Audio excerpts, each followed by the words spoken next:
What is the IUCN Shark Specialist Group? Well, this is a group, it's a volunteer network under the auspices of the International Union for the Conservation of Nature. And the IUCN Shark Specialist Group is charged really with the mission of promoting and advancing shark science, conservation and management. And the way that we understand the state of biodiversity in the world is by red listing or assessing the conservation status of each of those species. And the only thing that we know about the fate of biodiversity is through changes in the red list status of species around the world. And we know that mammalian biodiversity has declined, we know that amphibian biodiversity has declined, and we also know that bird biodiversity has declined.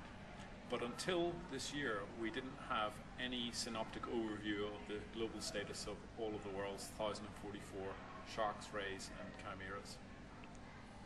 All right.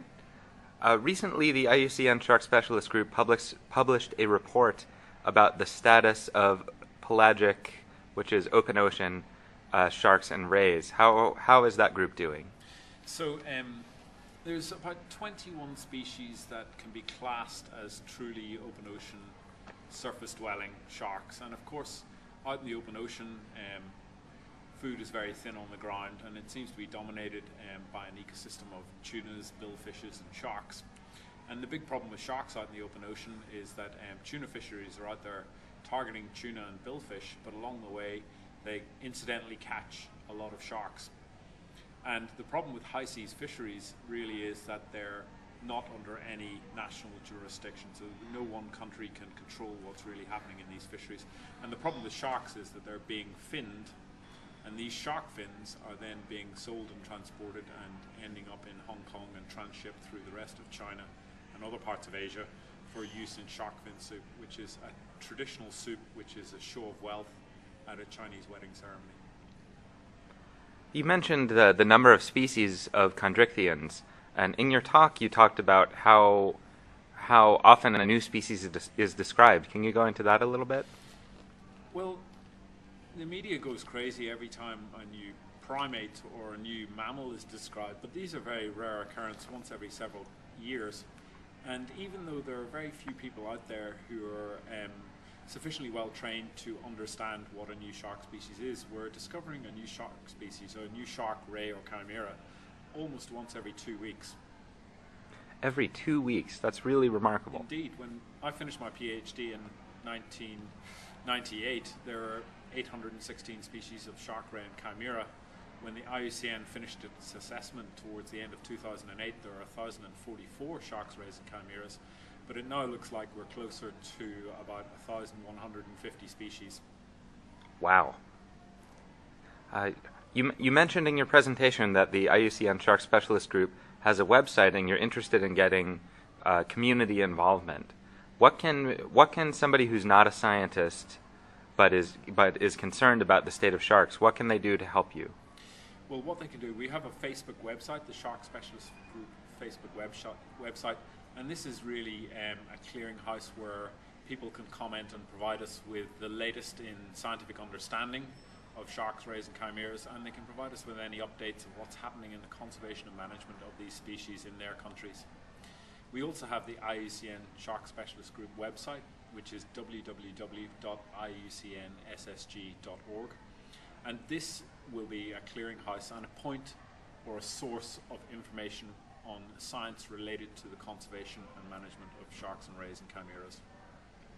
Excellent. What advice do you have for people who are interested in getting into this field? I get a lot of questions on my Facebook page from people who are 12 or 13 or 14 years old and say, wow, I really want to work with sharks. What should I do? Well, I have to warn you, the best thing to do is to become a biologist. And if you're really lucky, you'll get some funding along the way to do some shark biology. I have to confess, I spend a lot of my time driving a spreadsheet and staring at a computer, and really haven't been in the water working with sharks for about a decade or more. So the key thing to do is to become an excellent biologist, and along the way, amazing opportunities will crop up. So you've got to put yourself in the chance of getting one of those amazing opportunities to undertake shark field work. Excellent.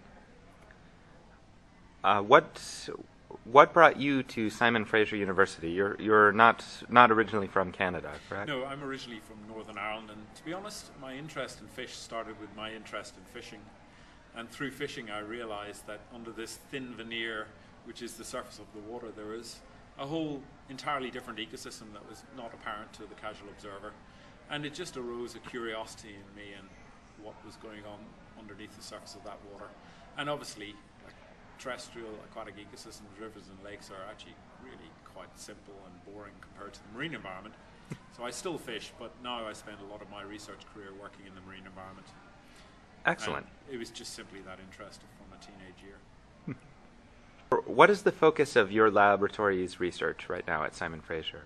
Well, I actually worked in the UK government as a fisheries and biodiversity policy advisor, and one of the key problems in fisheries at the moment is that traditionally there's been a drive towards sustainable management of fisheries, and that really hasn't happened. But now fisheries have overexploited some ecosystems of the world to the point where it's raising concerns amongst the conservation community. So my job was really to try and reconcile those two positions, and it indeed turns out that those two positions are entirely reconcilable. Reduce fishing effort, and we'll have greater fisheries yield, and we'll have better conservation.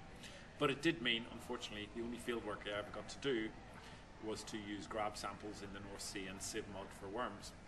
So I had a recent opportunity to go to Simon Fraser University in Canada, which allowed me the opportunity really to go back to my roots and consider some shark research and coral reef research.